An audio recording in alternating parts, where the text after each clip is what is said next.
Le vamos a dar la palabra a Maricel, que va a ser la administradora, y veo a Rodolfo. ¿Qué tal, Rodolfo? Y ya tiene el audio, me parece, Sí, Rodolfo, ¿no? estamos al aire. Estamos al aire en estos minutos. Así que vamos a partir, primero que nada, desde Chile y en nombre del Consejo Chileno de Tecnologías de Información y Telecomunicaciones, tengo el honor una vez más, ¿cierto?, de darles la bienvenida a todos los asistentes de esta jornada. Esta charla es la 9ª de nuestro ciclo de 2020.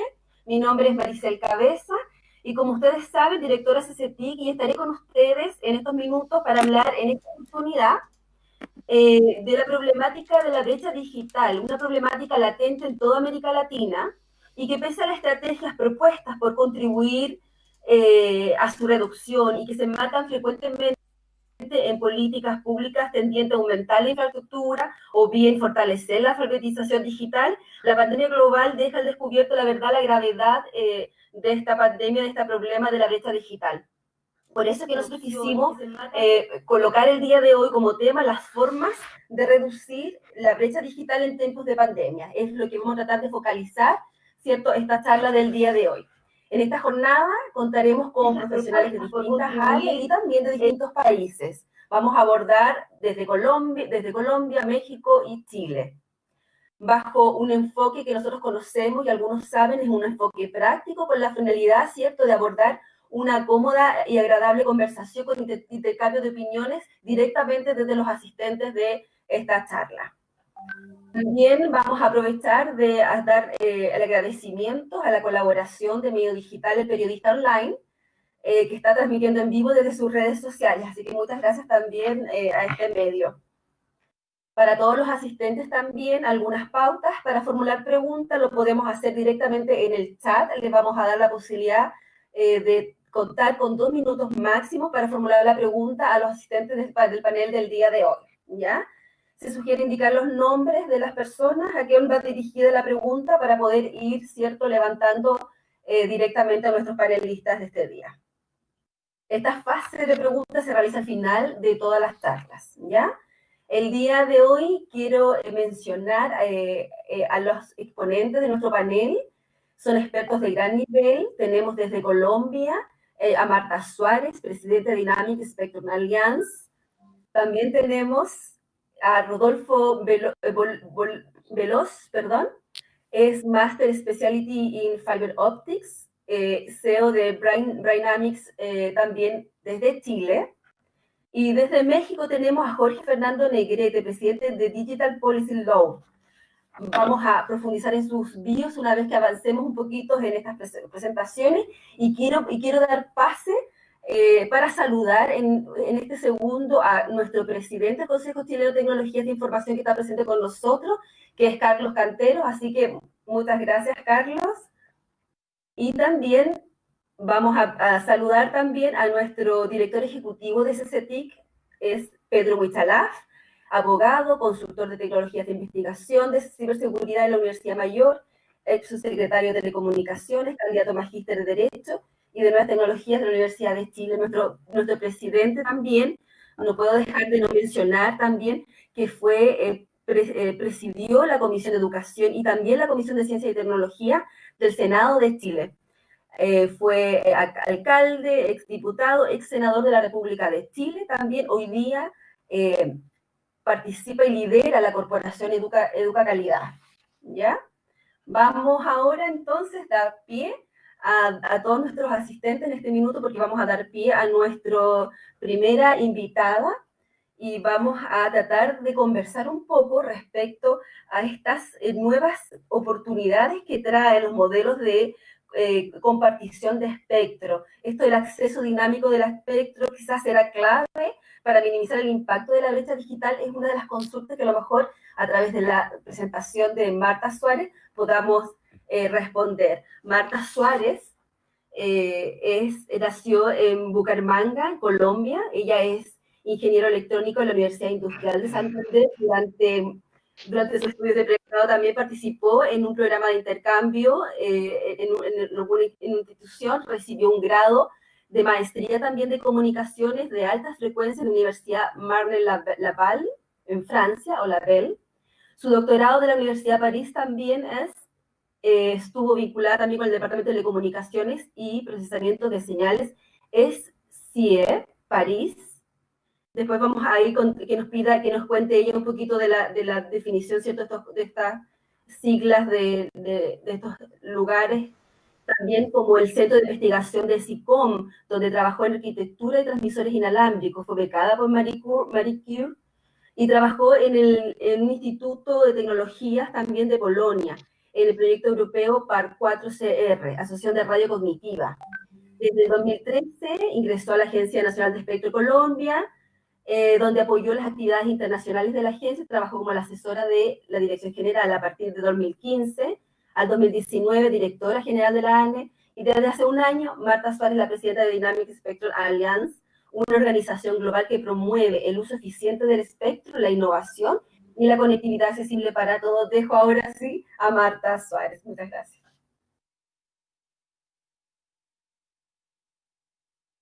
Muchas gracias, María, por la presentación. Gracias, sí, estaba intentando ajustar el sonido. Para mí es un gusto estar con todos ustedes el día de hoy, entre viejos amigos y conocer nuevas personas, por supuesto. Yo aquí no voy a hablar en nombre de Colombia, de la ocasión soy colombiana, he trabajado en Colombia, pero en este momento voy a hablar en representación de la Dynamic Spectrum Alliance, que es la Alianza para el Uso Dinámico del Espectro. Y bueno, creo que el tema que nos convoca es cómo llevar conectividad a zonas rurales, cómo lograr cerrar esa brecha. Digamos que la respuesta que nosotros entregamos desde la DSA para esta pregunta es muy sencilla, es buscando que haya un uso eficiente del espectro radioeléctrico. Entonces, sobre la DSA les cuento, somos una asociación global sin ánimo de lucro, representamos un grupo de empresas, no son muchas realmente, estamos hablando de 20 empresas, entre las cuales están las high-tech, algunos proveedores de equipos, empresas de integración y algunos proveedores de bases de datos de acceso dinámico al espectro. Y tenemos también otros miembros asociados que son entidades que no son empresas, son ONGs, universidades, centros de investigación, que también están trabajando en esta tarea. Lo que hemos observado, todo nace de observar que el problema, uno de los tantos problemas, porque esto es un rompecabezas completo, uno de los tantos problemas es que no hay esquemas abiertos y sostenibles en el tiempo en materia de conectividad, y que realmente es muy restringida la posibilidad para ofrecer ese tipo de soluciones de conectividad rural. Entonces, nosotros vemos que si hay una gestión dinámica del espectro, si se quita esa barrera, especialmente en estas zonas donde es más difícil tener un mercado, y se permite que actores locales, como empresas que provean internet, como ISPs, como redes comunitarias, en fin, si se abre la posibilidad a que una gran cantidad de actores puedan acceder al espectro y desplegar redes, conociendo su comunidad, conociendo su contexto local, pues de esa manera se habilitan mayores soluciones de conectividad. Ahora, también promovemos espectro de uso sin licencia, entonces todo lo que es Wi-Fi es una de las realidades que tenemos en toda América Latina. Han habido numerosos programas en diferentes países buscando que hayan zonas Wi-Fi, que hayan hotspots, que se conecten las escuelas, los centros comunitarios, las bibliotecas. Y en estos sitios Wi-Fi ha sido una de las claves fundamentales. Entonces también apoyamos este tipo de iniciativas, pero también creemos que hay que seguir evolucionando, hay que pensar en lo que viene después. Y tenemos también una visión tridimensional, si me permiten decirlo. También vemos que hay una cantidad de oportunidades de coordinar el espectro, buscando siempre uno eficiente. Es decir, los usuarios que ya están siguen ahí, pero buscando que haya más, lo que decía al principio, que hay un ecosistema más amplio y de esa manera brindar conectividad. Entonces, por ejemplo, todas las soluciones que son de tipo LUN con hubs, donde se puede hacer una conexión dinámica y acceder al espectro para después ayudar a desarrollar infraestructura en zonas que hoy no la tienen, y también para poder ayudar en lo que son las atenciones de emergencias. Entonces, eso es como un rápido brochazo. En zonas rurales, mencioné algunas tecnologías. En zonas rurales promovemos, por ejemplo, soluciones como espacios en blanco de televisión, pero esto no es un tema de una sola banda. La compartición de espectro es una herramienta que se puede aplicar en diferentes bandas, que se puede adaptar al contexto y a la realidad de cada país. O sea, no es como una bala mágica que funciona en todos los casos. Y bueno, estaría muy contenta de seguir, no voy a acaparar la palabra, estaría muy contenta de seguir discutiendo y de atender todas las preguntas que se presenten. Muchas gracias. Muchas gracias, Marta. Sin embargo, en estos temas también uno escucha mucho vinculado a esto el tema de la multimedia, el Wi-Fi 6, como esta nueva generación también. ¿Tú conoces algo al respecto? ¿Y Chile cómo estará preparado? ¿Qué a lo mejor se debe considerar para poder habitar su uso, digamos? Vale, gracias por esa pregunta. Realmente lo que vemos a nivel de tendencias es que cada vez los usuarios tienen mayor demanda en cuanto a datos. Y también lo que vemos es que hay más y más dispositivos conectándose a Internet. Y tomamos el ejemplo en uno de los hogares, sobre todo ahora que estamos todos en casa durante esta crisis. Tenemos conectado el computador, tenemos conectados los smartphones, una cantidad de dispositivos, algunas personas el televisor, y todo ese consumo estamos, bueno, una buena parte, sé que hay personas que no lo tienen, pero una buena parte, yo diría millones de personas en todo el mundo usamos Wi-Fi en el hogar. Y lo que se está viendo es que llega un punto en el que solamente con las bandas que existen hoy en día no se puede suplir la demanda. Entonces, de la misma manera, este es un principio, el espectro es una autopista. Si yo tengo la autopista llena, necesito más carriles. Entonces, aquí es básicamente el mismo principio, lo mismo que nos ha pasado cuando hemos pasado de 3G a 4G, de 4G a 5G.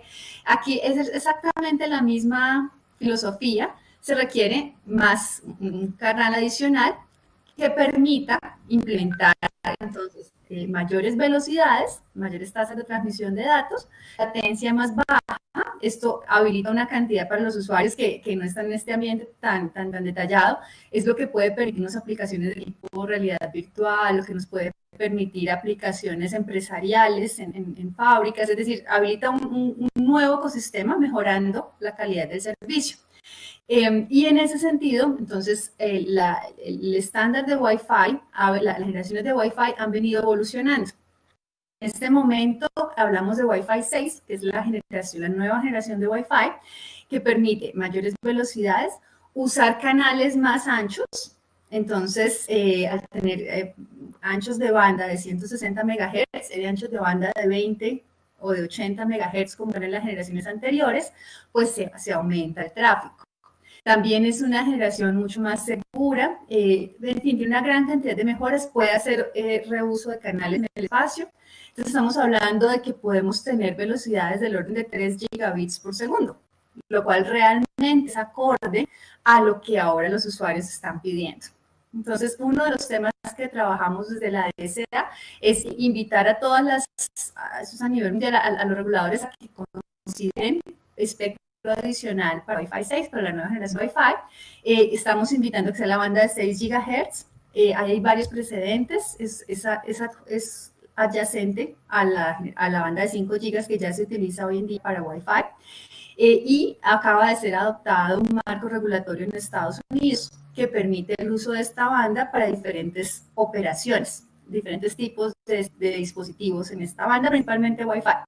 Y ahí en un total se tienen 1.200 MHz. Es una gran autopista que realmente va a permitir suplir esas necesidades futuras de los usuarios y que no haya una crisis de espectro. Estamos hablando de que puede haber una crisis de espectro en 5 años, que nos deje a todos los usuarios en hogares, en sitios públicos en fin, a los usuarios de Wi-Fi sin las características que están esperando. Estupendo, muchas gracias. Muchas gracias. Vamos ahora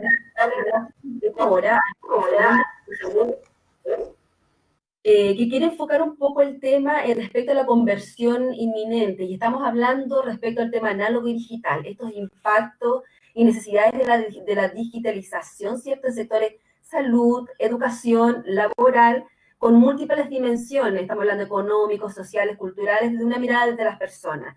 Los desafíos como en estos ámbitos de la infraestructura, la alfabetización digital y la reinversión profesional. Son algunos de los temas que abordará nuestro nuevo invitado del día de hoy, Rodolfo Veloz, quien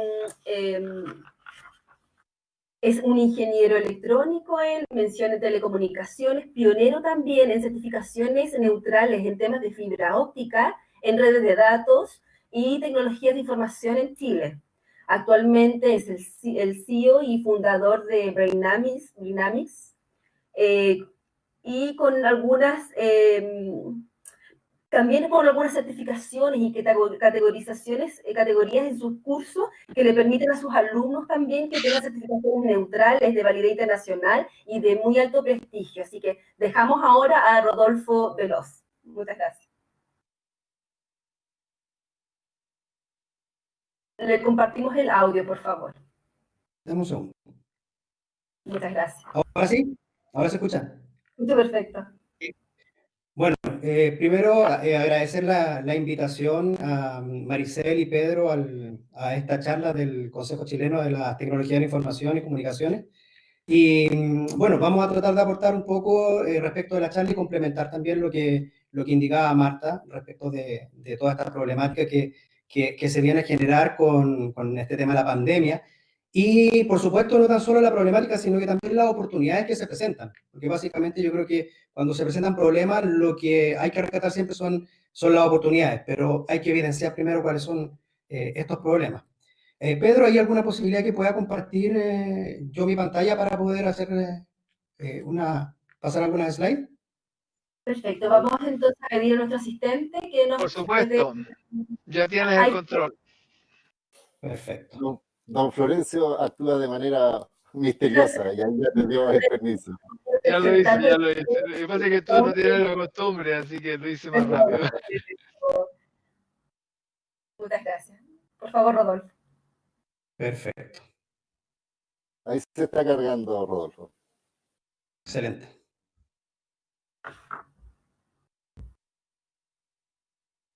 Para los que quieren ver la pantalla completa, a la derecha hay un icono para expandir la presentación.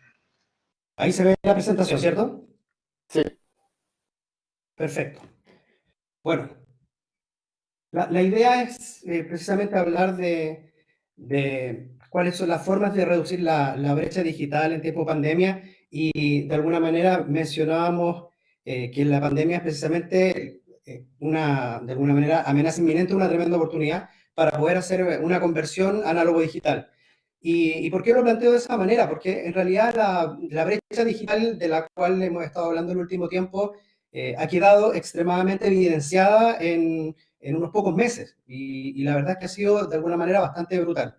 Primero, quiero mostrar esta breve declaración conjunta sobre la libertad de expresión e Internet, que si bien obviamente habla respecto de una declaración que se hizo a través de Naciones Unidas respecto del derecho a la libertad de expresión a través del acceso a Internet, también hay una definición que se habla de que es necesario para poder asegurar el respeto a otros derechos, como por ejemplo el tema de educación, salud y trabajo, entre otros.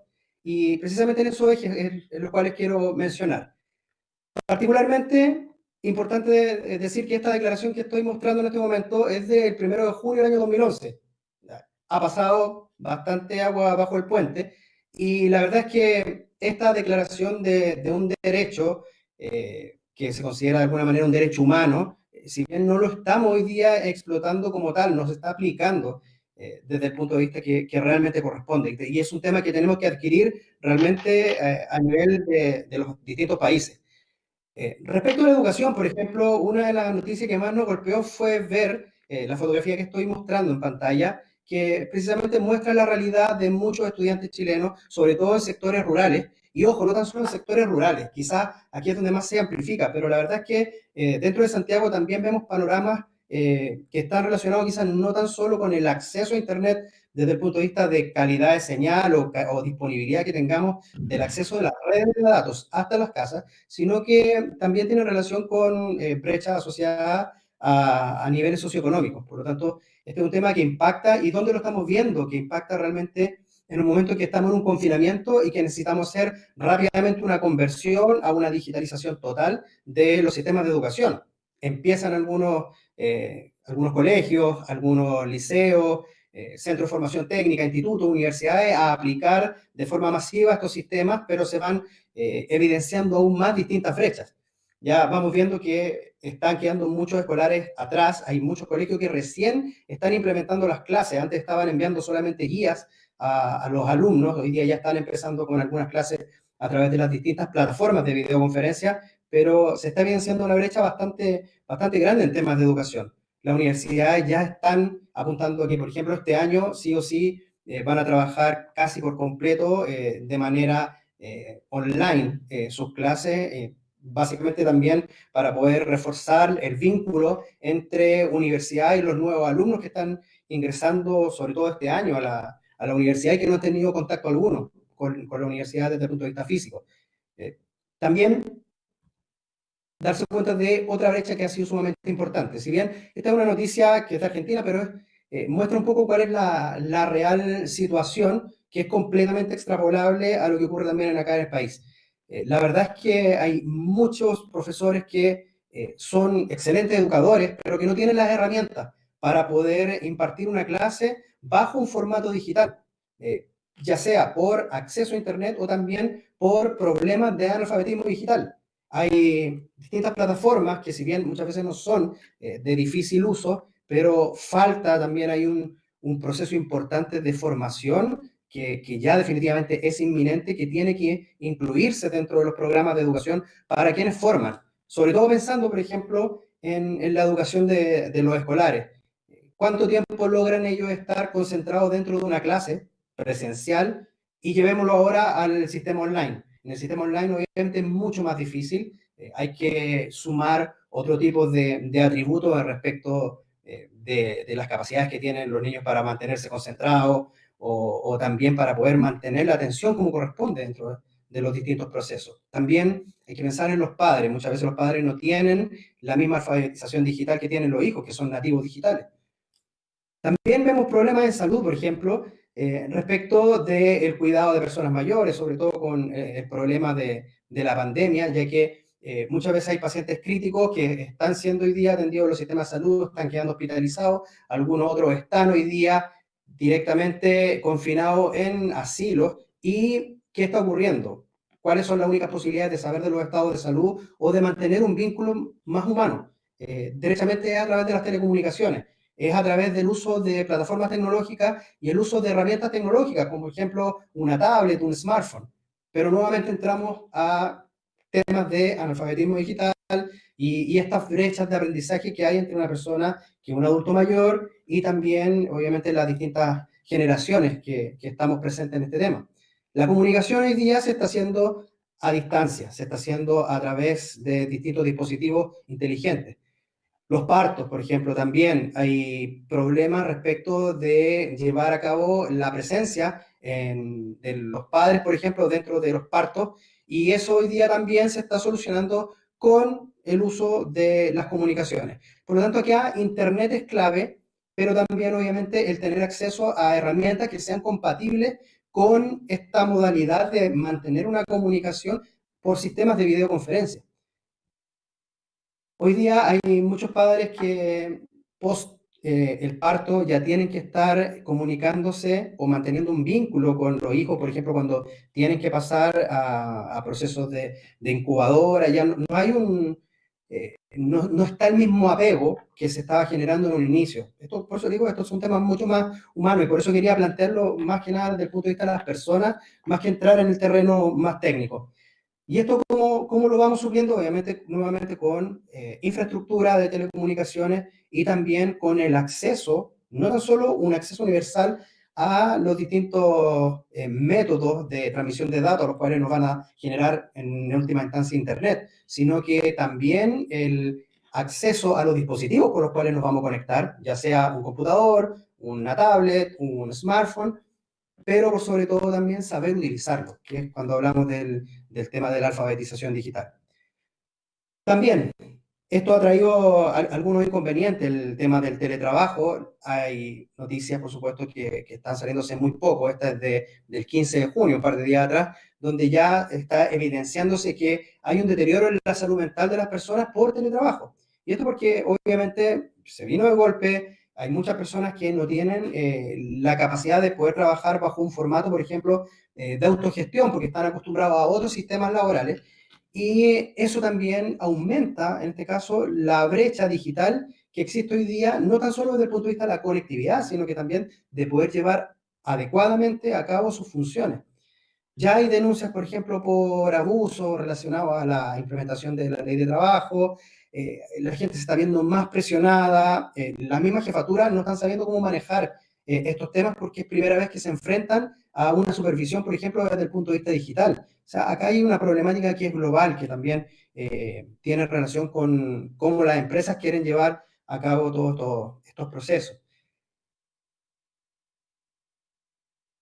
Algunos datos en términos prácticos y pequeñas estadísticas que se están haciendo y se están evidenciando en el sector periodístico, habla de que los trabajadores chilenos ya están evidenciando de que el 80% dice que se siente estresado, sienten que ha aumentado la carga laboral, no le alcanza el tiempo. De hecho, conozco casos muy cercanos de personas que están trabajando hasta 11 de la noche, cuando habitualmente en un horario normal de trabajo estaban trabajando hasta las 6 de la tarde. Sienten más presión de la jefatura, ya lo mencioné, porque también las jefaturas no están preparadas para este proceso. Hay temas de inseguridad laboral y también, importantísimo, los temas socioeconómicos impactan mucho respecto de las condiciones en las cuales va a trabajar las personas desde el punto de vista del teletrabajo. Hay que tener espacios para poder trabajar en la casa que sean adecuados, que parten desde algo tan básico como tener una silla ergonométrica para poder trabajar muchas horas continuas y no estar sentado, por ejemplo, en una silla de comedor. Entonces, hay muchos temas que también se van evidenciando con respecto a las situaciones socioeconómicas de las personas, que ya no van tan asociados directamente a la conectividad, pero que obviamente todo confluye al concepto de teletrabajo y que tiene relación con la necesidad de tener una buena infraestructura de telecomunicaciones para ello. Esto es importante. Hay 4 problemas que se han identificado que tienen relación con el cambio del esquema de incentivos. Hay muchas personas que estaban acostumbradas a trabajar con un sueldo fijo, administrativo, por ejemplo, y hoy día hay muchas empresas que están migrando hacia sistemas variables para poder apuntar hacia el logro de objetivos, que por ejemplo los vendedores, comisionistas, normalmente trabajan con esos sistemas. Entonces hay personas que no están acostumbradas, eso es una zona de confort, por lo tanto hay cambios también en el paradigma de cómo se debe trabajar a partir de ahora, y esto es un proceso de cambio que estamos viviendo en este momento. Adaptarse también a distintas plataformas online para las reuniones. Es lo que hablaba respecto de este alfabetismo digital que necesitamos implementar rápidamente, no tan solo en personas que no tienen el manejo desde el punto de vista total, sino que también personas que habitualmente trabajan con dispositivos como un computador y que de verdad que tienen una brecha importante también en el conocimiento y en el uso de estos sistemas. Adaptar, obviamente, un lugar de la casa para el teletrabajo, eso no es tan fácil, eso igual requiere costos. Y también la capacidad de controlar a distancia el trabajo, y ahí es donde hay un problema importante que se tiene que saber manejar con la preparación de las jefaturas para poder llevar a cabo esto de manera realmente que no genere una presión mayor sobre la gente que está trabajando. Otros datos. El 79% está indicando efectivamente que dedica más horas al trabajo que antes con esta nueva modalidad de trabajo a distancia. De los encuestados también el 54% se encuentra actualmente trabajando en home office y está estresado, declarando derechamente que está bajo un nivel de estrés. El 59% indica que aumentó su carga laboral, o sea, es un dato no menor, o sea, casi el 60% de las personas indica que aumentó su carga laboral. El 54% no le alcanza el tiempo, o sea, sumado a esta carga están sintiendo además que no están terminando sus funciones. Y profesionalmente uno dice siempre, cuando uno queda con la sensación de que faltó algo durante el día respecto al tema del trabajo, porque obviamente se hace improductivo ese día. Y esa sensación obviamente es la que lleva finalmente a las personas a estos niveles de estrés. puede que no sea de la manera que lo están pensando, pero están sintiéndose estresados y lógicamente están con esta inseguridad laboral que se generó con esta posibilidad que tomaron muchas empresas, que muchos no pudiendo hacerla, hicieron este congelamiento de las funciones de las personas, pudiendo haber quizás haberse tomado un tiempo un poco más prudente para poder haber reinventado su negocio. Y eso es uno de los desafíos que también plantea esta pandemia, que es importante entender que estos modelos de trabajo que estamos viviendo ahora, estos modelos que ya se están volcando hacia la educación o hacia el sector salud, por supuesto, que llegaron para quedarse. Esto no va a cambiar, esto va a seguir en auge y tiene que la mayoría de la gente sumarse a este tipo de cambios. Y el 47% se siente con más presión de parte de la jefatura. Como digo, eso es porque también los jefes no están de manera presencial y no están sabiendo cómo ejercer una supervisión que realmente sea productiva. Hay una especie de predicción que hace un tiempo, hablemos del año 2016, lo planteó Sebastián Edward en una columna donde decía que ya el empleo, decía, ya pronto tu empleo desaparecerá. Y se exponía básicamente que la mitad de los chilenos iban a perder su empleo dentro de los próximos 7 años. Eso lo planteó en el 2016, ya nos estamos acercando a esa fecha de este vaticinio que hizo, y lo hizo precisamente basado en el concepto de la revolución industrial que también estamos viviendo y que se le suma a este tema de la pandemia. Y básicamente él refuerza su planteamiento en 2 libros, que es The Rise of the Robots y The Future of the Professions, y que ambos libros de alguna manera confluyen en que en los próximos años las personas que cumplen labores rutinarias, mecánicas y que sean repetitivas, se van a enfrentar a perder el trabajo y a eventualmente ser reemplazados por máquinas. Es un tema que ya hemos visto, ojo, por ejemplo, en Chile cuando se implementaron las nuevas líneas del metro, se automatizaron. Muchos estaban contentos por este tema de la automatización, pero también muchos no vieron más allá de que había una pérdida importante de fuentes de trabajo que el metro de la manera convencional lo generaba. Ahora ya no lo genera. Ahora genera otro tipo de empleos que son mucho más especializados. Y ahí es donde está lo importante, porque ya que esto no significa que las personas vayan a quedar desempleadas, sino que es necesario reinventarse dentro del punto de vista profesional. Y ahí es donde están estos desafíos. Y cuáles podrían ser eventualmente estas formas de reducir esta brecha digital que tiene un amplio espectro y que la pandemia solamente lo que está haciendo hoy día es amplificarlo y acelerarlo. Primero, por ejemplo, de lo que hablábamos en educación, hay que entender, el e-learning llegó para quedarse. Si bien los sistemas de e-learning vienen hace mucho tiempo implementándose, siempre se implementaron de forma muy tibia o la gente con mucho temor o con mucho recelo se acercaban a tomar programas e-learning. Hoy día la modalidad cambió por un tema de presión y se están dando cuenta que los sistemas son funcionales, pero que necesita obviamente acotarse ciertas brechas. La principal obviamente puede ser el acceso a Internet. Y ahí es un tema que también vamos a ver el tema de la infraestructura. Importante también, modernización de la profesión del educador. Hoy día es inminente que se tienen que hacer cambios desde ese punto de vista.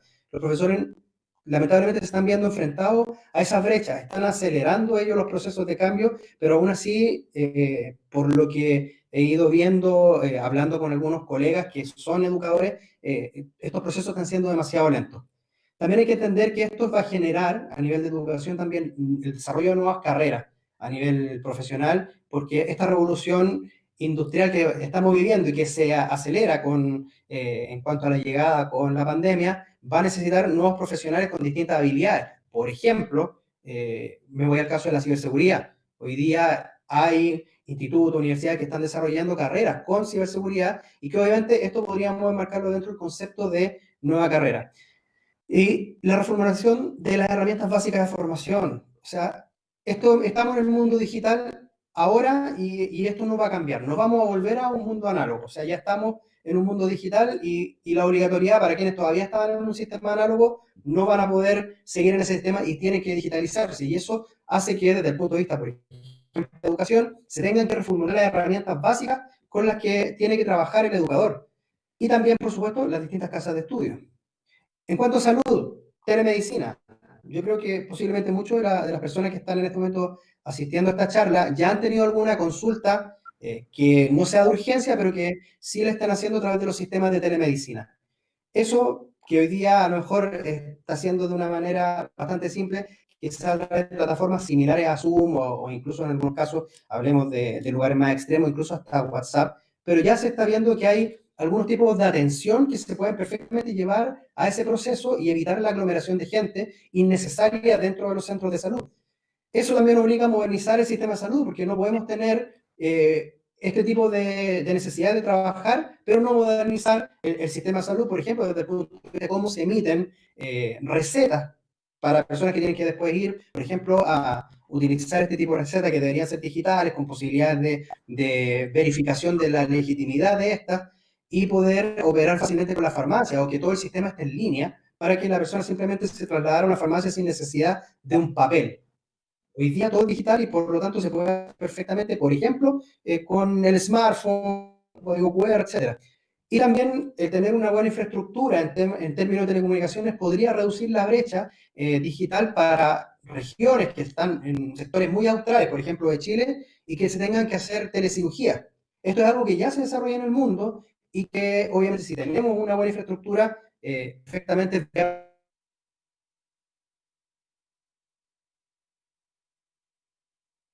el trabajo es muy probable que... Disculpe. Se había ido un poco el audio, para que tengamos 2 minutos para que pase también Jorge. Sí. Sí. Y el mercado laboral, teletrabajo, es bastante importante entender que esto también llegó para quedarse. Es importante alfabetizar digitalmente a todos los trabajadores. Esa es una tarea importante que la puede hacer la empresa a través de, por ejemplo, el uso de franquicias tributarias Essence. Y obviamente esto nos lleva a capacitar a la gente para este nuevo escenario profesional, donde claramente van a haber reinvenciones de oficios y de profesiones. Pero todo esto obviamente necesita una infraestructura para poder desarrollarse, y ahí es donde entra hoy día, por ejemplo, la necesidad imperiosa de tener un buen sistema, una buena carretera digital, que ya se está implementando gracias a distintas gestiones gubernamentales, por ejemplo, el proyecto de fibra óptica austral, ahora proyecto fibra óptica nacional, que esto obviamente está desarrollado para poder permitir de que todo lo que estoy mencionando anteriormente se pueda llevar a cabo. Ahora, con la necesidad imperativa de hacer todos los cambios que estoy mencionando. Y por supuesto, la máxima implementación de las redes 5G y, por ejemplo, del Wi-Fi 6 o Wi-Fi 6E, que obviamente la segunda es la que está operando en la banda de los 6 GHz, ya que bandas de 2,4 y 5 GHz, que son bandas licenciadas, ya están saturadas. Por ejemplo, la de 2,4, la de 5 GHz está empezando a saturarse de manera importante, y por lo tanto es necesario también contar con una banda diferente para poder trabajar con mayores velocidades de transmisión de datos. Así que el desafío es obviamente llevar educación, salud y mercado laboral dentro de lo que estoy planteando hacia la nueva infraestructura que en Chile sí se está desarrollando, que sí han habido muy buenas iniciativas para poder desplegar este tipo de redes, y que el resto obviamente está en iniciativas tanto públicas y privadas para poder solucionar todas estas problemáticas, y la verdad es que las herramientas están. Yo creo que aquí hay un tema también de analizar bien cómo se hacen las inversiones, de cómo se distribuyen los fondos públicos para poder llevar adelante la tecnología, porque en esencia la tecnología y las capacidades tecnológicas las tenemos. Así que, bien, esa es mi presentación respecto a la charla, así que muchas gracias por su tiempo. Muchas gracias, Rodolfo, también, Veloz, gracias por tu presentación, estaba muy completa, y quiero dejar pasar inmediatamente a nuestro tercer invitado, ya desde México tenemos a don Jorge Negrete Pacheco, abogado, analista en política y regulación digital, presidente de Digital Policy Law, miembro también del Consejo Consultivo del Instituto Federal de Telecomunicación de México, que es el órgano regulador de México en este minuto. Así que vamos ahora a ver, por favor, Jorge, muchas gracias. ¿Qué tal? Muchas gracias.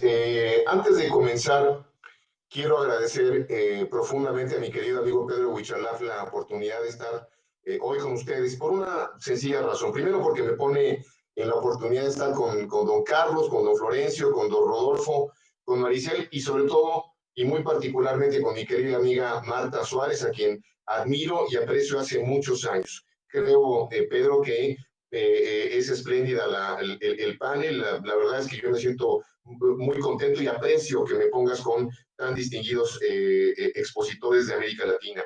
La otra razón por la cual te aprecio la invitación, Pedro, es porque sin duda Chile es desde hace varios años, más de una década, la referencia más importante en términos de lo que es una buena política pública y buena regulación del sector de las telecomunicaciones. Yo siempre he dicho que el centro de pensamiento más importante en América Latina sobre pues cualquiera de nuestros países es Colombia. Colombia tiene esta enorme capacidad para convocarnos, invitarnos, es muy generosa siempre para debatir, proponer. Pero el país que tiene la enorme capacidad de gerenciar, dirigir, aterrizar y construir soluciones es Chile. Y la verdad es que además yo admiro más la estructura institucional de Chile porque es una estructura muy sencilla. Hemos construido estructuras institucionales para la regulación y la política digital en América Latina complejas.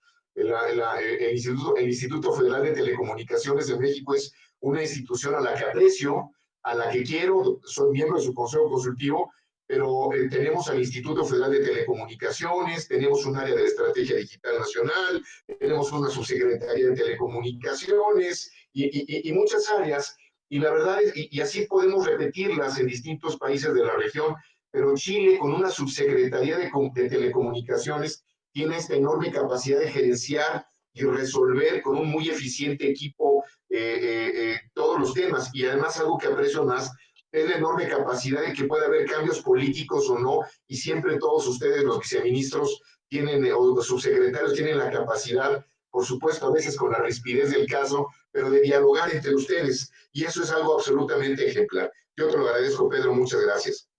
El tema que nos planteas, que es el tema de la inclusión digital en tiempos de pandemia, es absolutamente apasionante.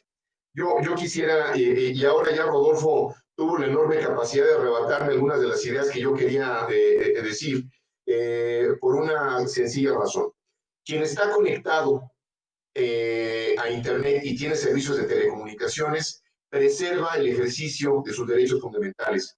Quien está conectado puede ejercer su derecho a la libertad de expresión, el derecho a la información, acceso a la información pública, salud, educación, acceso a la justicia en algunos casos, protección de datos personales y en general todo el catálogo de derechos fundamentales que tenemos en las constituciones de toda la región. A diferencia de otras pandemias, esta se ha enfrentado con la infraestructura más poderosa de la historia de la civilización, que es la infraestructura digital. Se puso en fuego, se puso a prueba la infraestructura digital y prácticamente en todos nuestros países ha podido resolver la enorme demanda de tráfico de datos en toda la región, incluso en algunos países que tuvieron pendiente la red de liberar espectro y de haber generado incluso facilidades para el despliegue de fibra óptica. Debo de reconocer que en este aspecto América Latina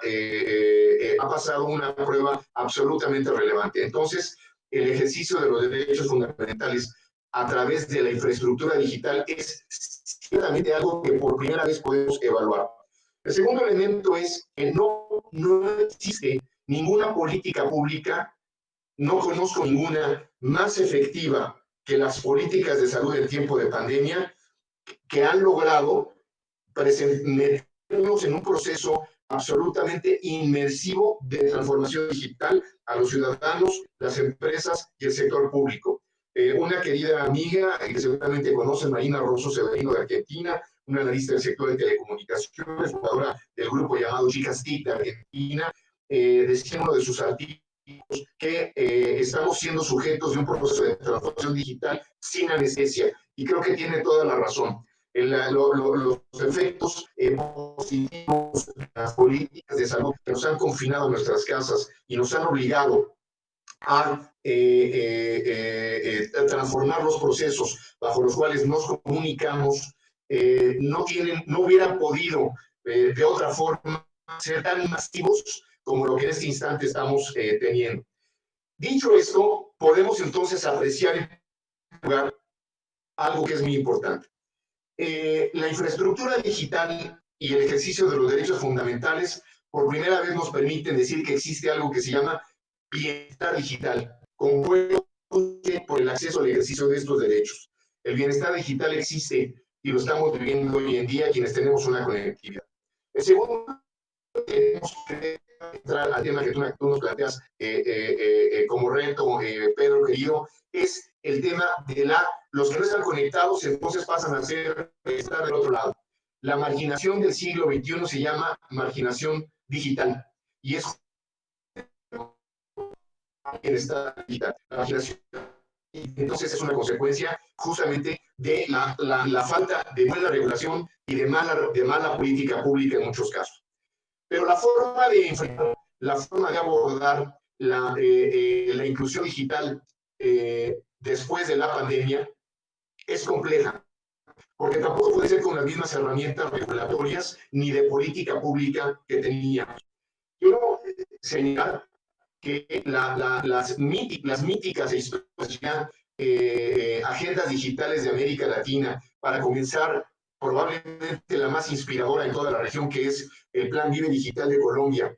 Después fue Imagina Chile y sus subsecuentes modificaciones. Después fue Argentina Conectada, el Plano de Banda Ancha de Brasil, en México la Estrategia Digital Nacional, con sus subsecuentes mejoras, adaptaciones o ediciones. Todas estas agendas de política pública ya no son aplicables en este momento. Lo que hasta hace poco era absolutamente novedoso, en este instante empieza a ser parte de la historia de la política pública latinoamericana.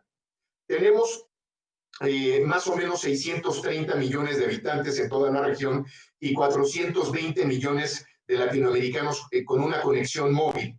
Esto quiere decir que es más o menos el 67% de los latinoamericanos con una conexión. Tenemos un problema grave porque esta desconexión y esta falta de acceso en algunos países puede llegar hasta el 40% o un poco más del 40% de falta de conectividad. En otros países puede ser profundamente menor, pero igualmente importante. En el caso de Chile, ustedes son absolutamente severos con sus niveles de conectividad, pero deberán saber que son de los mejores conectados o probablemente el país mejor conectado en América Latina. Por supuesto, no dejen de ser severos con los criterios de conectividad que ustedes quieren tener. Pero claramente las agendas digitales entonces no pueden tener las mismas características que las agendas de política pública que hace unos escasos 3 o 4 o 5 años. Lo mismo la regulación, no es lo mismo política pública que regulación. La regulación y la política pública son campos distintos. En la regulación tenemos el acceso a los insumos esenciales del sector de telecomunicaciones como el espectro, los activos. Y en el caso de la política pública, generamos productos y servicios para el consumo de los ciudadanos. Entonces, tampoco la regulación es la misma. Me encantó la presentación que hizo mi querida amiga Marta Suárez, porque justamente estamos en un momento en el que también la regulación debe de cambiar.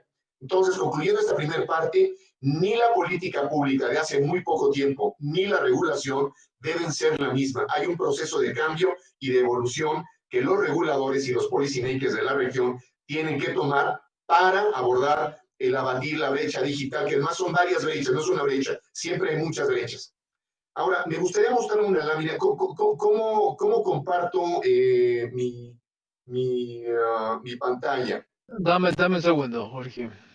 Sí. Ya puedes hacerlo. Debajo de las imágenes deberías tener un botoncito que dice compartir pantalla. Es el cuarto a la derecha. Compartir pantalla, correcto. Muy bien. Compartir pantalla. Muy bien. Ahí se empieza a ver. Ahí está. Perdón. Ahí está. ¿Ahí se ve? Todavía no, ya viene. Ya no se empieza. Tienes que decidir cuál pantalla tienes que compartir. Esta, ya tengo la pantalla presentada en mi... No, lo que pasa es que le dices compartir y te va a dar a elegir. Y enseguida oprimes la pantalla que vas a compartir y le dices compartir. Correcto. A ver. ¿Ahí ya? No, ¿Ahí? no. Todavía ¿Todavía no? no. Vamos a dar unos minutos ahí para que se pueda compartir la presentación. Correcto, acabo de poner...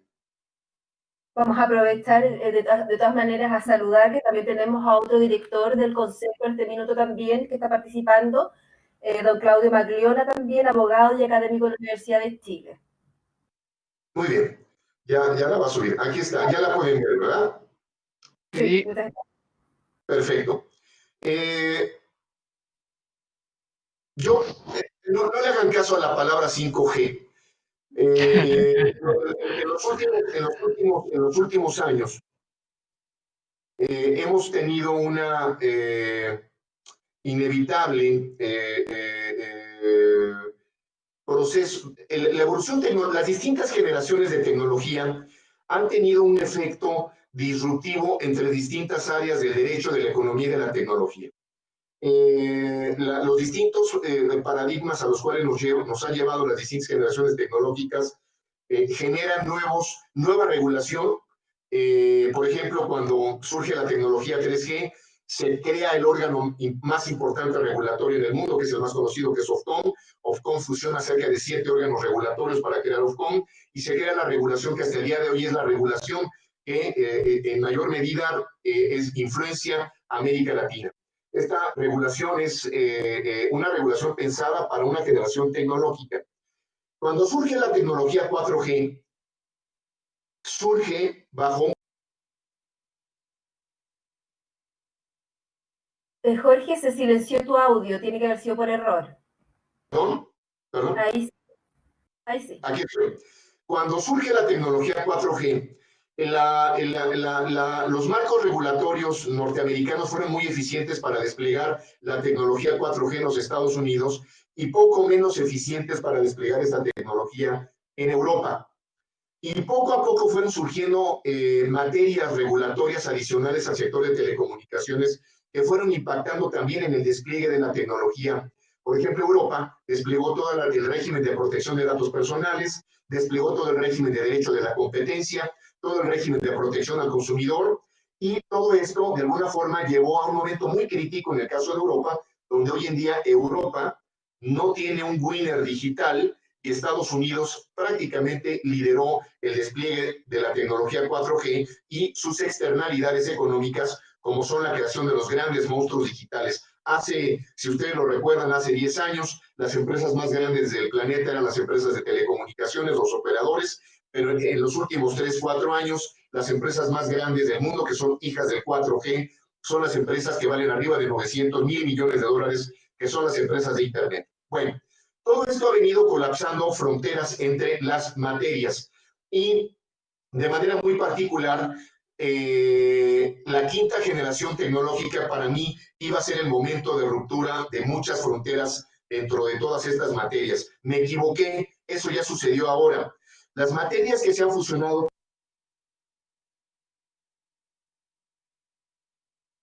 Se volvió a silenciar.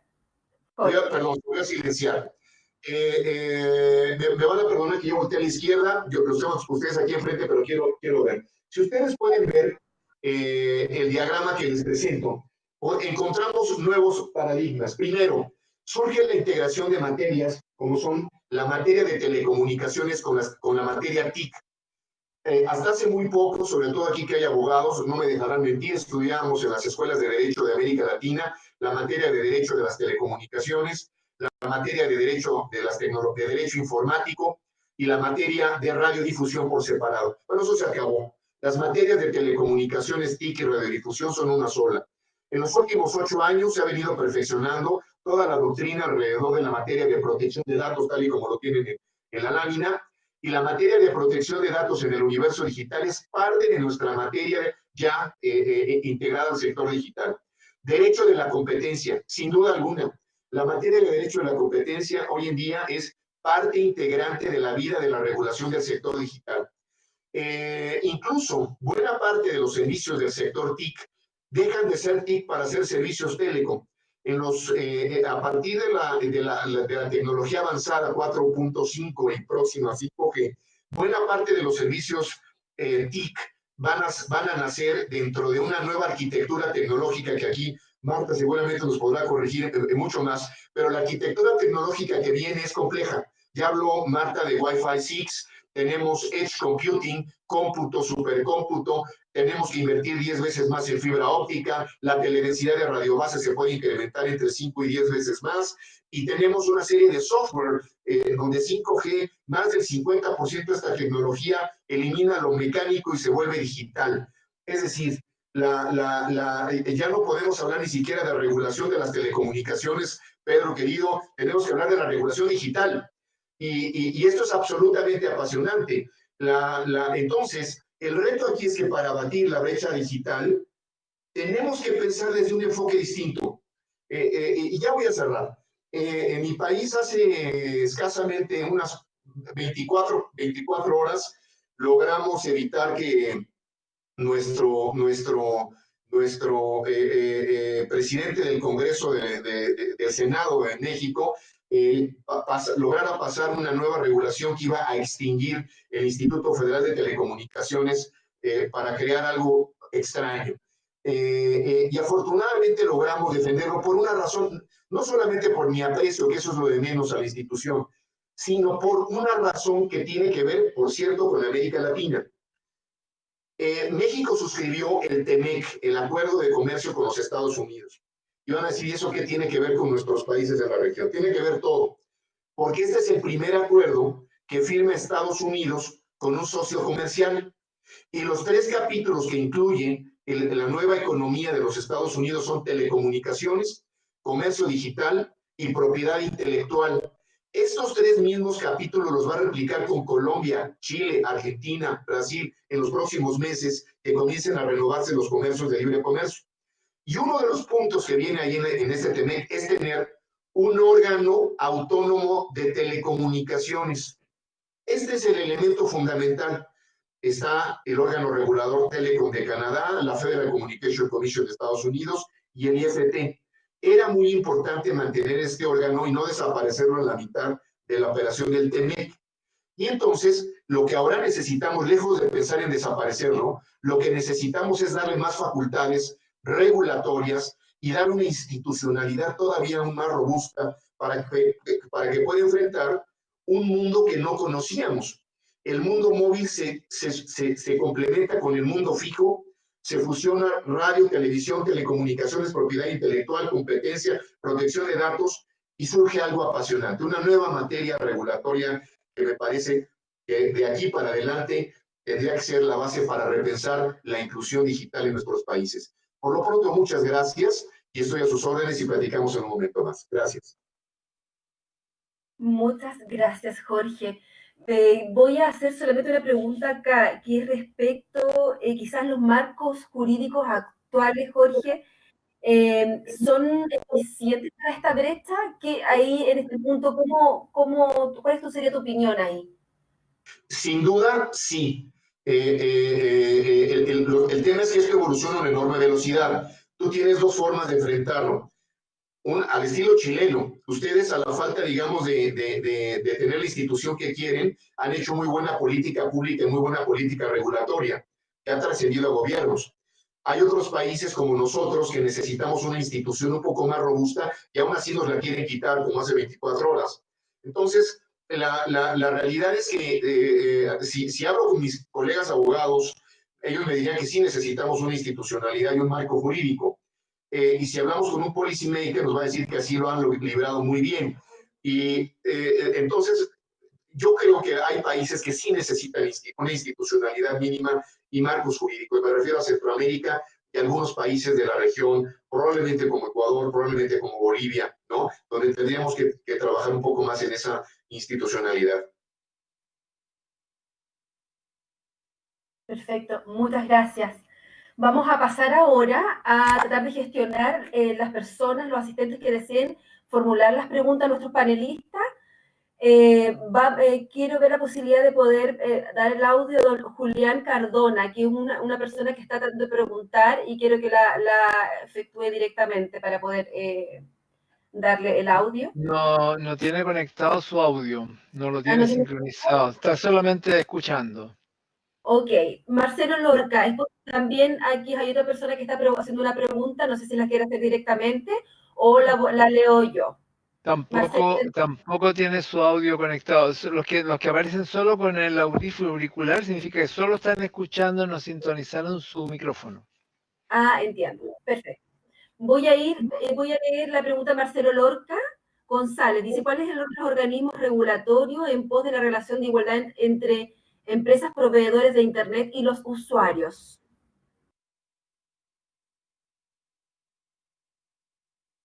Ahí no sé, Jorge, si nos puedes ayudar.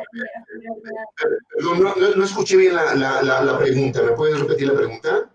¿Cuál es el rol de los organismos regulatorios en pos de una relación de igualdad entre empresas proveedoras de Internet y los usuarios? A ver, ahí nuevamente es un tema multidimensional. La relación de las facultades de los órganos regulatorios me parece que con el tiempo empiezan a ser necesario ser más robustas, ¿no? Por ejemplo, en este instante, los usuarios pueden ser afectados por malas decisiones de un órgano regulatorio si el órgano regulatorio no tiene las competencias muy concretas. Voy a dar dos casos. Uno es algo que sucedió en Colombia y el otro caso que sucedió en Barcelona, en España, en Barcelona. Los dos tienen que ver con un tema de derecho de la competencia y al mismo tiempo con derechos fundamentales de acceso al Internet. En el caso de Colombia, el órgano de competencia de Colombia expulsó por una resolución en materia de competencia a Uber y pidió que los operadores de telecomunicaciones sacaran a la empresa Uber porque generaba prácticas anticompetitivas contra el sistema de transporte de los taxis normales. Y unos meses antes esto ya había tenido una referencia en el caso de Barcelona, cuando el órgano de competencia resolvió que Uber también generaba prácticas anticompetitivas en contra del sistema de taxis establecidos y le pidió que ante una llamada a un taxi llegara 15 minutos después para dar oportunidad de que llegara un taxi local. Quienes han estado en Barcelona, en el Mobile Congress de Barcelona, saben que conseguir un taxi en esas fechas es terrible. Un Uber siempre llega, pero es muy difícil conseguir un taxi de la calle. ¿Y eso qué sucede? Al expulsar del orden tecnológico, digamos, del ecosistema digital a estas empresas por un tema de competencia, se afecta automáticamente el derecho fundamental de acceso al uso de tecnologías de la información para temas de movilidad y de transporte. ¿Se fijan? Ese es uno de los múltiples casos que hay. Podemos citar muchos más, pero yo creo que por eso los órganos regulatorios tienen que ser cada día más robustos y competentes en distintas materias.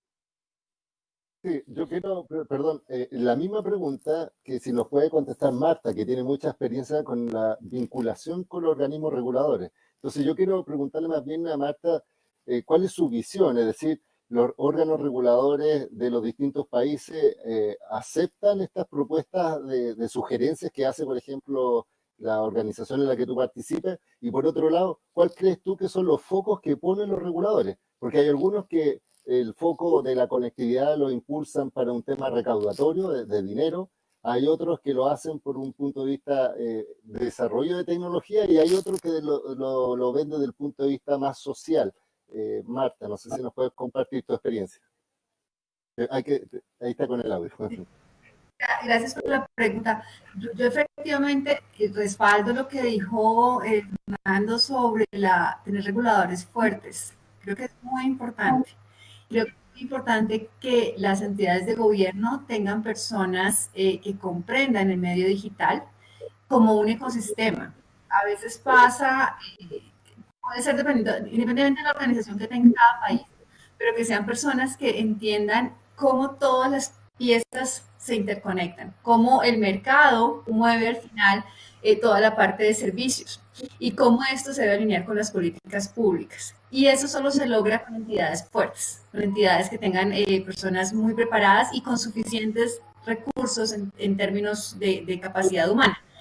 Veo en Latinoamérica, en algunas partes, personas muy competentes, pero muy recargadas saturadas, es decir, que tienen que llevar su día a día, un poco Rodolfo, sobresaturadas en cuanto a trabajo, y eso en condiciones normales. Ahora en teletrabajo creo que estamos peor, y creo que hay un gran reto de optimización de las entidades y autoridades en la región. Y eso se logra, paradójicamente, es como la rueda, en la medida en que se logren optimizar procesos y se haga realmente una transformación digital, empezando por las entidades que se encargan de esa gestión, pues se libera tiempos para la estrategia y se deja de trabajar en temas tan operativos en algunos casos. Mi primer punto es respaldar la posición de un regulador fuerte. Y creo que lo segundo es entender también que el mercado no es lo mismo que era hace 10 años. Hoy en día ya no estamos enfrentándonos con un mercado, hablábamos de monopolios, luego pasamos al sector privado, pero ya hoy en día es algo macro. O sea, ya hoy lo que antes estaba súper diferenciado, teníamos unas empresas proveedores de servicios móviles, unas de contenidos, unas de servicios fijos. Hoy en día ya no es así. Y donde todavía no es así es porque están a punto de hacer el salto, porque hacia allá vamos todos.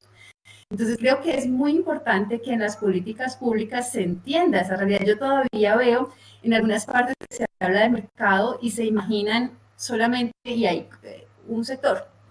Y pues no. Y ahorita en la pandemia creo que una de las cosas más flagrantes ha sido ver cómo están conectando a las personas, cómo es que realmente se están conectando a las personas. Yo doy mi ejemplo particular, es un caso propio, es mío, pero yo no estoy en Bogotá. Mi ciudad de residencia es Bogotá, pero por la pandemia me vine a estar con mis padres que están en el campo, no tenían internet. Y están en una finca sin internet. Y lograr encontrar internet acá ha sido complejo, fue un proceso que me tardó mucho tiempo. Finalmente la única solución fue una empresa pequeña, tienen 20 técnicos que instalan en las fincas, en zonas rurales, usando espectros sin licencia. Y eso en muchas partes no está documentado. No se sabe porque ellos usan un espectro que no va a través de una licencia. Los planes que ofrecen no son a través de un sistema documentado a nivel nacional, son operadores pequeños que les compran capacidad un mes y el otro mes no. Y esa es la realidad, no, esa es la realidad que muchas personas han visto durante esta pandemia. Entonces, eso es solo para dar un pequeño ejemplo, pero creo que en América Latina es una situación que muchos estamos viviendo. Y si no se reconoce el mercado como lo que realmente es, con esa visión integral, pues las políticas públicas realmente no van a ser las adecuadas. Y ahí también, para cerrar, creo que algo que sí veo que es flagrante es que en todas las políticas públicas el tema, entre los 3 temas prioritarios, está conectividad. Creo que hay un gran reconocimiento de que hay una brecha, de que hay que lograr conectar a las personas porque si no la diferencia entre quienes tienen conectividad y quienes no se incrementa, se vuelve ya un problema social, un poco lo que hablaba también Rodolfo, de ya no hay acceso a educación, ya no hay acceso al gobierno, y entonces cada vez los que están desconectados quedan más relegados. Entonces creo que ahí sí hay un reconocimiento, falta hacer el match entre lo que se reconoce como política pública y el pensar diferente. Ya no podemos pensar como se hacía unos años y seguir con las mismas políticas de hace unos años. Es importante tener como una mente más abierta, entender el mercado actual y buscar incentivos para que esos nuevos actores puedan entregar conectividad fija, puedan entregar acceso a Internet de una manera sostenible en el largo plazo. Muchas gracias, Marta. Bueno, hemos visto también entonces muchos desafíos, ¿cierto?, digitales a nivel de Latinoamérica, las fortalezas, debilidades, también oportunidades. No sé si hay alguien más de los asistentes que requiera a lo mejor generar algún tipo de pregunta, y a mí me gustaría quizás darle un poco la palabra también a Pedro. Creo que aquí habían unos temas bien interesantes que podrías abordar de la mirada también normativa. Quisiera, si me permites ahí, Pedro, ¿te parece? Sí, bueno, en primer lugar, quiero agradecer la concurrencia de este panel, porque por un lado tenemos a Marta con una gran experiencia en tema de espectro, que es un tema escaso, que ha sido cada vez más requerido por parte de la industria, también a Rodolfo, y es una de las preguntas que le voy a hacer respecto a las competencias digitales, sobre todo con el tema de los profesionales y de los técnicos necesarios para el despliegue de redes, porque esto no es magia, esto se desarrolla de alguna forma.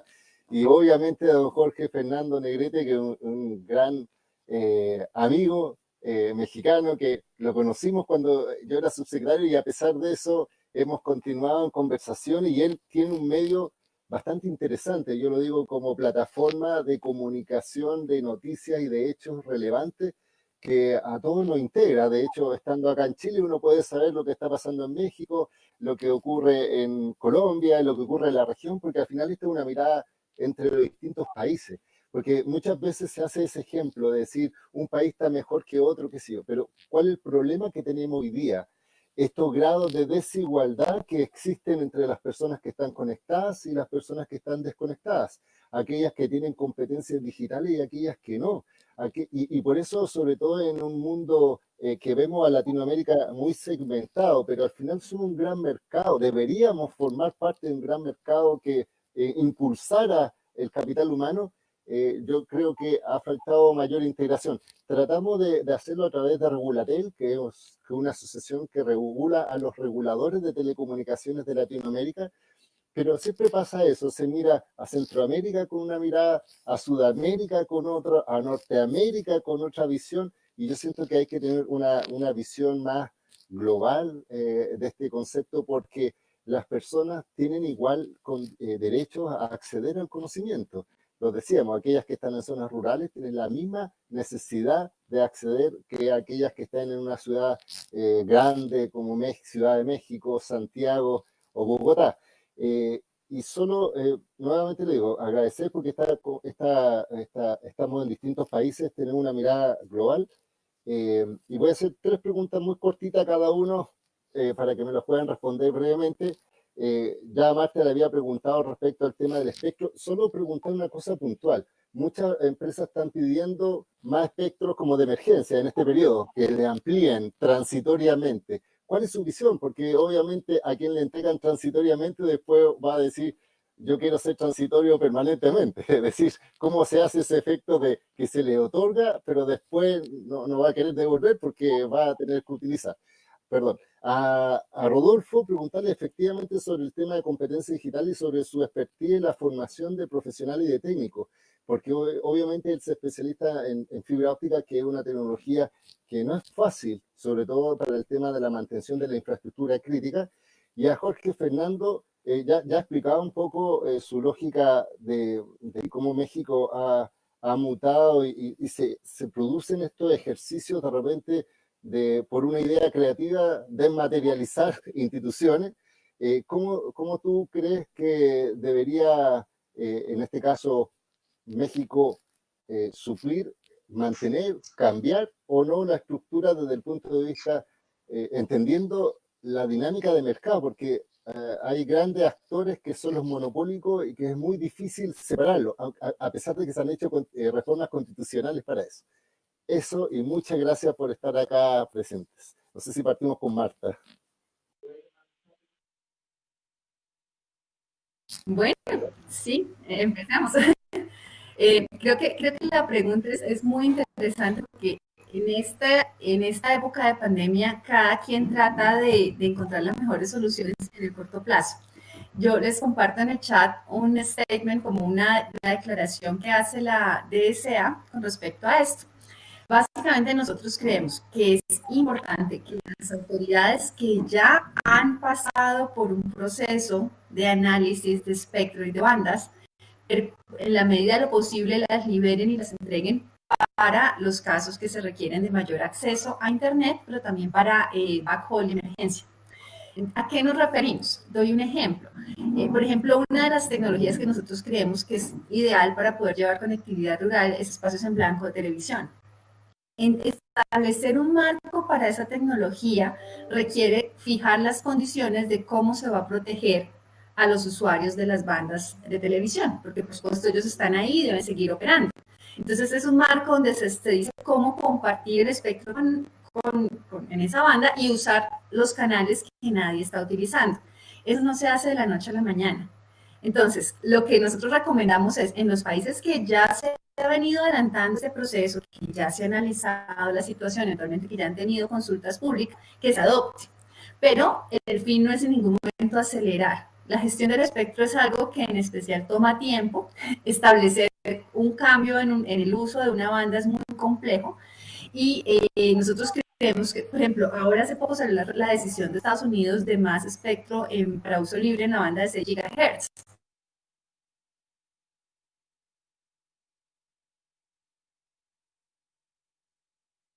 La mesa, o sea, creemos que todos los reguladores deben analizar esa opción, pero no pretendemos que simplemente de la noche a la mañana, la razón de la manera, pues que la gestión de espectro requiere que todos los actores estén protegidos y que cualquier uso nuevo pues venga a respetar a los que ya están en las bandas. Lo que hemos visto es que en algunos países se ha liberado espectro con condiciones especiales. Creemos que es importante entender también cuál ha sido la demanda.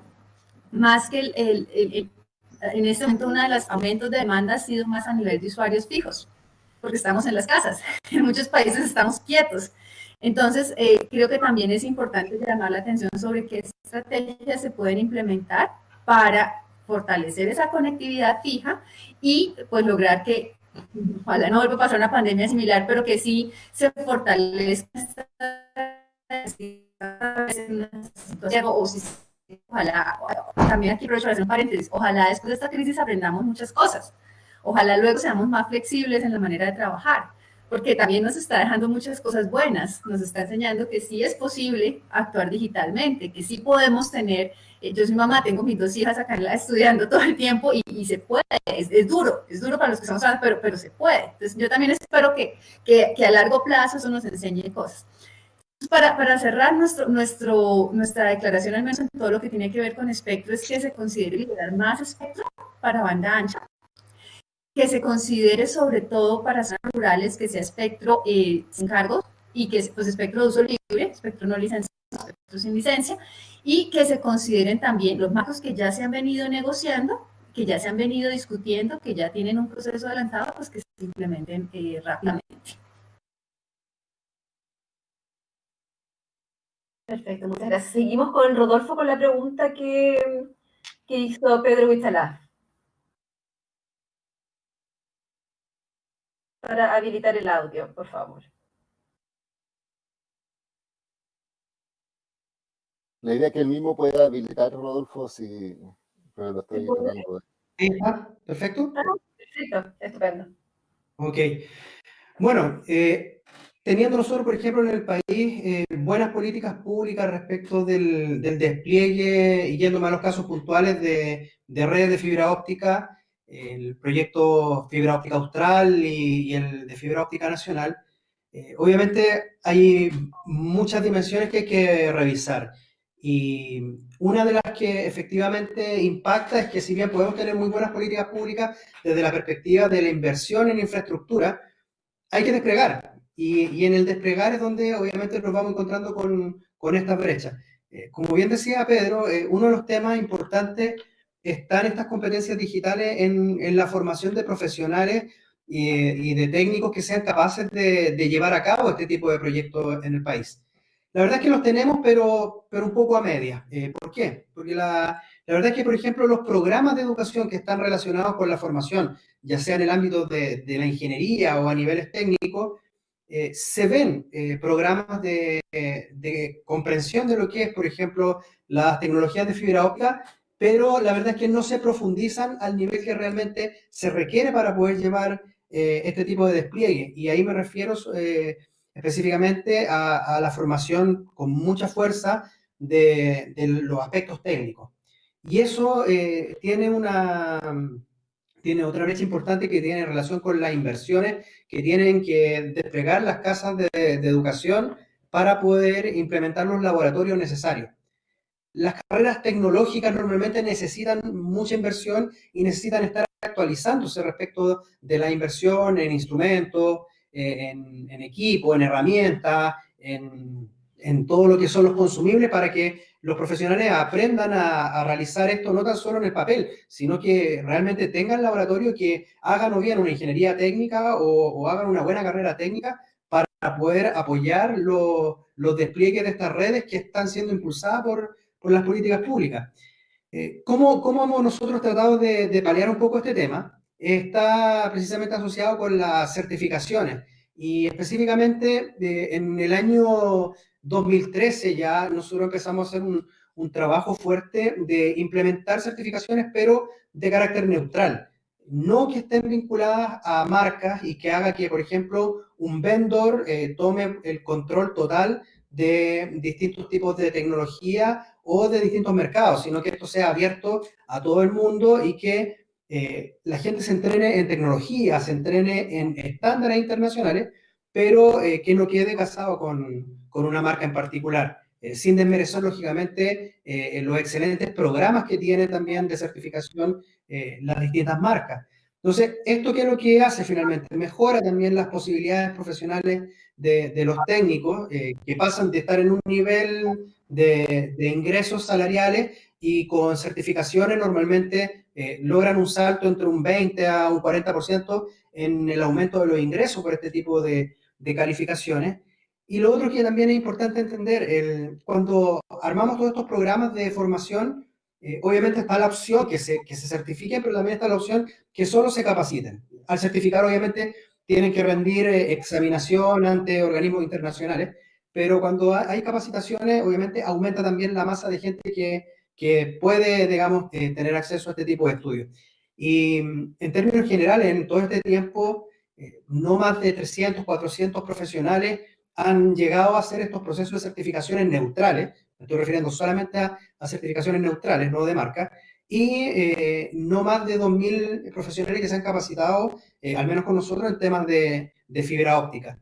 Y esas diferencias obedecen a que obviamente los niveles de complejidad son mayores y a que muchas veces un poco de desconocimiento también de cuáles son las reales necesidades desde el punto de vista de los profesionales para poder hacer o cursar este tipo de programas. Los que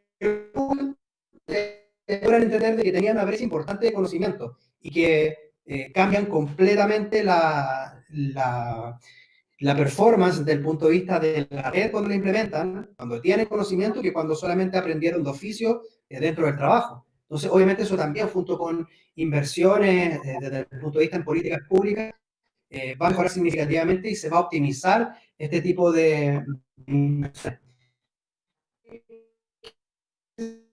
La cantidad de profesionales en esta área precisamente es hacer mayores inversiones en el tema de educación, porque se necesita que las distintas casas de estudio tengan todo lo que corresponde equipamiento para poder hacer este tipo de entrenamiento. Y la verdad es que fibra óptica no es barato el tema del equipamiento.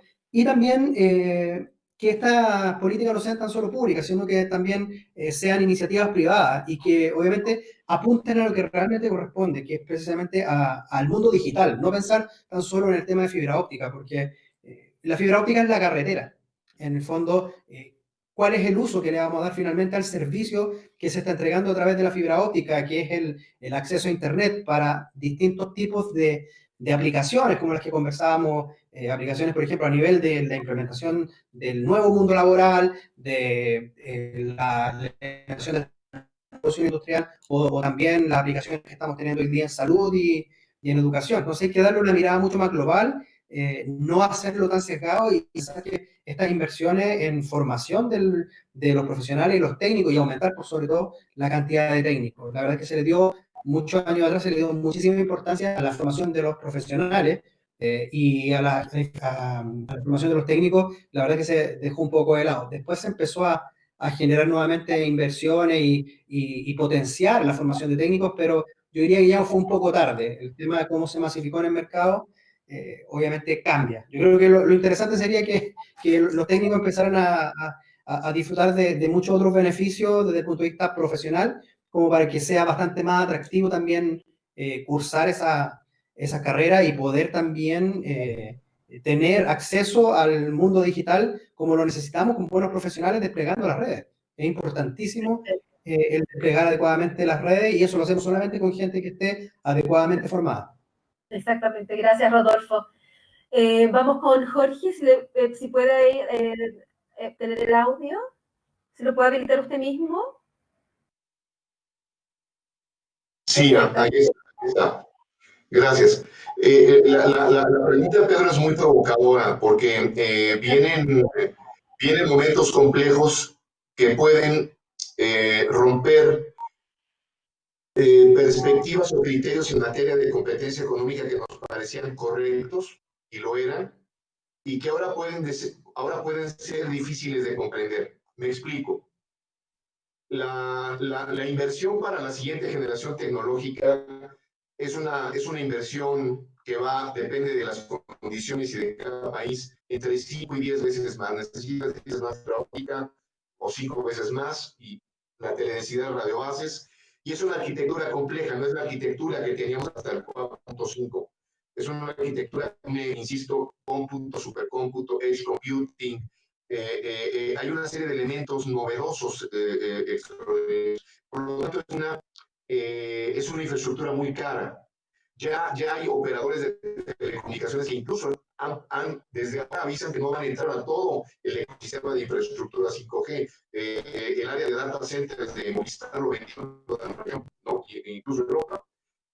Pero vayamos a eso. Europa, el valor económico del sector de las telecomunicaciones de Europa es más o menos el valor del sector de las telecomunicaciones en Estados Unidos. Es decir, el valor, el PIB telecom de Estados Unidos y Europa es más o menos el mismo.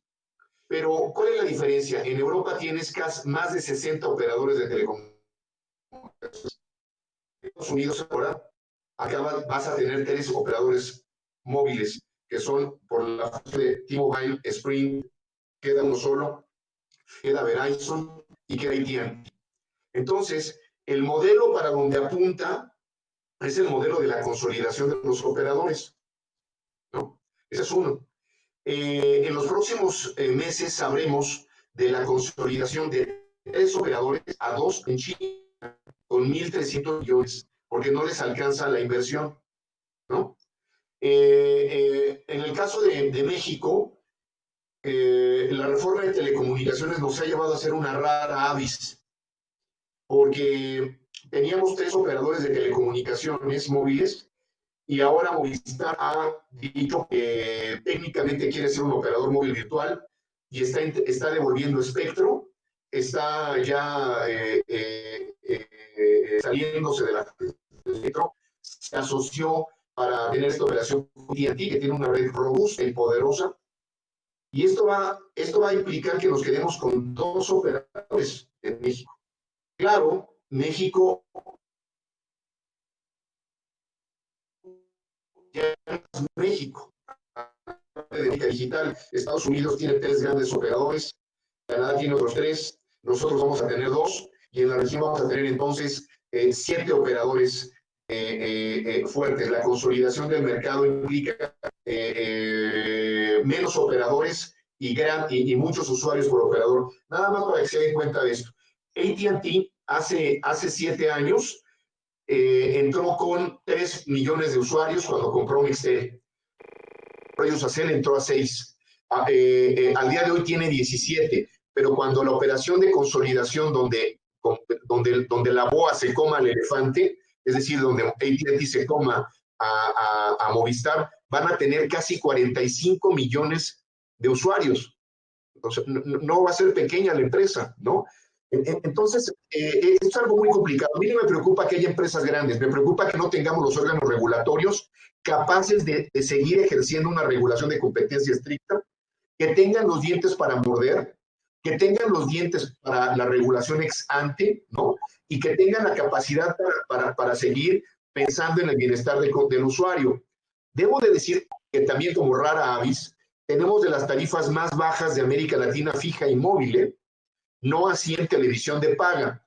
Entonces, vienen fenómenos muy extraños a los que tenemos que estar preparados para ello. Por ejemplo, el caso de Chile, a mí me parece que es casi heroico el trabajo regulatorio que ustedes han logrado con tantos operadores móviles, pero hay un secreto, el ARPU, ¿no? Ustedes traen un ARPU alrededor de $11, Brasil sobre $9, México trae sobre $6, Colombia $5.5 dólares de ARPU. Entonces, es compleja la situación, hay que verla de distintos lugares, pero claramente a nivel regulatorio vamos a tener que ver nuevas cosas que no nos imaginábamos. Muchas gracias, Jorge. Creo que quería la palabra Marta y pasamos al cierre con nuestro presidente del Consejo de Tecnologías de Información, don Carlos Cantero. Así que le damos la palabra a Marta y cerramos entonces con Carlos Cantero. Muchas gracias. Gracias. Yo quería compartir algo que no es exactamente replicable en otros países en América, pero que me parece súper interesante y es la experiencia que está teniendo Estados Unidos con la banda de 3.5 GHz. ¿Qué pasó? Esa banda es una banda que tradicionalmente en muchas partes del mundo es la banda baja de 5G. En Estados Unidos, en esa banda, se tenían usuarios militares de servicio fijo por satélite también y algunas otras aplicaciones. Al tener aplicaciones militares, Estados Unidos no podía dedicar ese espectro para los operadores móviles directamente. Entonces tuvo que ser creativo y establecer todo un marco regulatorio en el cual se protegían esos usuarios militares de la Marina, pero también se le entregaba el espectro a los operadores.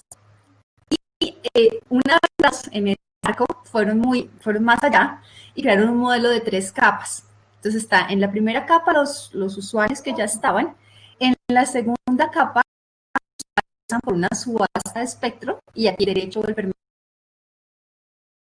para usar parte de una tercera capa, un acceso generalizado que no es realmente uso libre porque se tiene que registrar en una base de datos, pero que básicamente cualquiera puede acceder a ese espectro.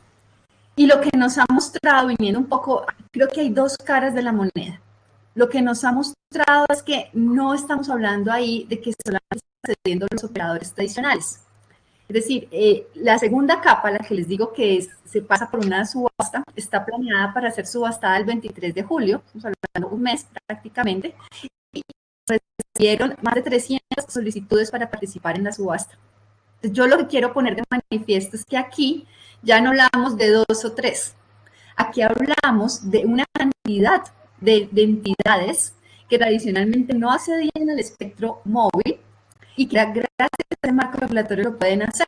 Y hay empresas muy grandes, por supuesto, las grandes operadoras, AT&T, Verizon, T-Mobile, pero también aparecen incluso universidades, aparecen empresas que manejan verticales. Y el secreto está en que justamente esto es segmentado en parte, es complejo el proceso, por eso tomó tiempo, pero son impresionante. El secreto es que son pequeños sitios y los que no quieren pasar por el proceso de subasta igual pueden acceder al espectro con el acceso generalizado. Entonces son 70 MHz que se van a subastar el otro mes y 150 MHz que van a estar abiertos. Por supuesto, eso no es suficiente para los requerimientos que se tienen en materia de 5G y por eso también se está considerando el espectro de 3.7 a 4.2, pero viene dentro de una estrategia global de 5G. Una estrategia global que tiene espectro no licenciado, espectro compartido, como les acabo de explicar en este modelo de CBRS, y espectro exclusivo, que es el modelo tradicional. Entonces, ahí lo que estamos viendo es un movimiento de industria impresionante. Todos los grandes fabricantes de equipos están en este ecosistema. Estamos hablando de las grandes empresas de Ericsson, Nokia, pero también la cantidad de pequeñas empresas que ahora ofrecen equipos LTE a bajo costo. Y bueno, simplemente quería ponerlos a la mesa porque este es uno de los ejemplos donde la compartición de espectro abre el mercado, abre posibilidades. Generalmente surge la necesidad, no simplemente el ejercicio de vamos a crear un marco nuevo, pero realmente está mostrando unos resultados impresionantes. Perfecto. Muchas gracias, Marta. Don Carlos, le cedo la palabra, por favor. Muchas gracias, Maricel. Bueno, un gusto saludarles a todos. Muchas gracias a nuestros expositores, a Marta Suárez de Colombia, a Rodolfo Veloz de Chile y a Jorge Fernando Negrete de México. Hoy día hemos abordado la brecha digital en tiempos de pandemia y el énfasis ha estado en el tema de la infraestructura, en el tema de la regulación en el ámbito macro. Y ha estado muy interesante y muy clarificador, por cierto. Pero nos queda abierta una necesidad de ir a un espacio no tan general, sino que más particular. Nos queda abierta la necesidad de entender qué está pasando con la brecha digital en el usuario propiamente tal. ¿Qué nos pasa en la empresa? ¿Qué pasa en el hogar? ¿Qué pasa con esa familia que dice tener conectividad, pero solo tiene una conexión de mala calidad o de telefonía móvil que no le satisface las necesidades? ¿Qué pasa con el ámbito de la educación, que hemos dicho que es un derecho, o el ámbito de la salud o de la tramitación en los espacios públicos, que también hemos dicho que es un derecho, pero que en realidad hoy día en Chile se dice que es del 25%? Yo me atrevería a decir que es un poco mayor. 25% de las personas no tienen acceso realmente a ese servicio. Y yo lo que hago es un llamado para que los sectores vinculados a esto nos hagamos cargo de esa triste realidad, porque hemos tenido una inmersión profunda, violenta, disruptiva de la sociedad completa al mundo digital, y yo lo visualizo casi como un sálvese quien pueda. A mí me da la impresión, miro el esfuerzo que están haciendo los profesores, miro el esfuerzo que hacen algunos colegios, miro el esfuerzo que hacen algunos servicios por tratar de responder, pero no veo yo realmente a la autoridad pública, a la encargada de dictar políticas públicas, actuando con la oportunidad, con la pertinencia y con la efectividad que esto requiere. Entonces, nuestros expertos nos dicen, bueno, en el horizonte de tiempo viene por delante una serie de soluciones. Ok, y este año que tenemos que esperar que lleguen esas soluciones o esas regulaciones, ¿qué hacemos con estas familias? ¿Qué hacemos con estas pymes? ¿Qué hacemos con estas empresas? ¿Los dejamos al margen solamente? ¿Qué hacemos con ese 25% de niños que no tienen cómo acceder a esta educación digital a la que estamos haciendo referencia? Allí es donde yo visualizo orfandad de política pública, y creo que el Estado está en deuda. El Estado tiene una gigantesca deuda en este tema. Y creo que hace falta una conversación y una orientación del mercado, del usuario en definitiva, que sea más clara y más pertinente. Esta distinción entre el Internet, banda ancha, fijo o móvil, el tema de, les invito a que pensemos, el tema simplemente de, primero la conexión. Ya ese es un problema que no estamos hoy día abordando con claridad. Pero en realidad pareciera que no le hemos dado ni la más mínima importancia a las habilidades y competencias para la adaptabilidad del individuo y la empresa al Internet, como si eso lo prodigara la divina providencia. Y no lo prodiga la divina providencia.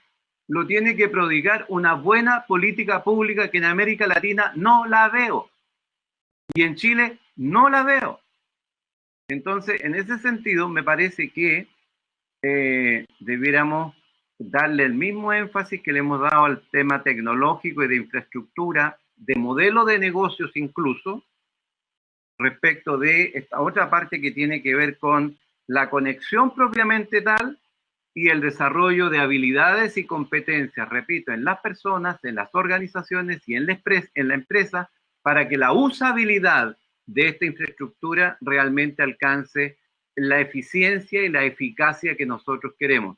Me parece a mí que ese debería ser un tema que debiéramos abordar hacia adelante, porque el tema, repito, de infraestructura, el tema de los modelos de negocio, va quedando muy claro. El tema que hemos planteado la semana anterior y esta, el tema de la administración del espectro, el uso de las bandas, me parece a mí muy interesante, muy orientador, y creo que Chile debe poner mucha atención en aquello, toda América Latina en realidad. Pero en esta otra parte, yo creo que, así como en el siglo XX, los que estaban en el liderazgo, la élite, se encargó de hacer una cruzada humanitaria por la alfabetización. Ahora en el siglo XXI se requiere una cruzada por la alfabetización digital, porque hay mucha gente que está en realidad quedando al margen de la usabilidad que permita responder a lo que ustedes han definido como un derecho.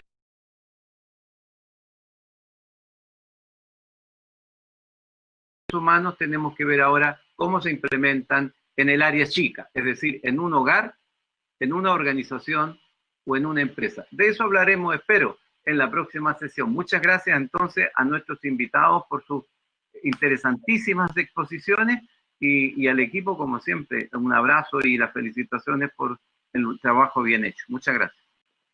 Muchas gracias a todos por participar, a todos nuestros panelistas, agradecidos a todos, y a también nuestro medio digital, El Periodista Online, que transmitió también en vivo esta jornada. Muchas gracias a todos y a los asistentes en este minuto. Muchas gracias. Gracias, adiós.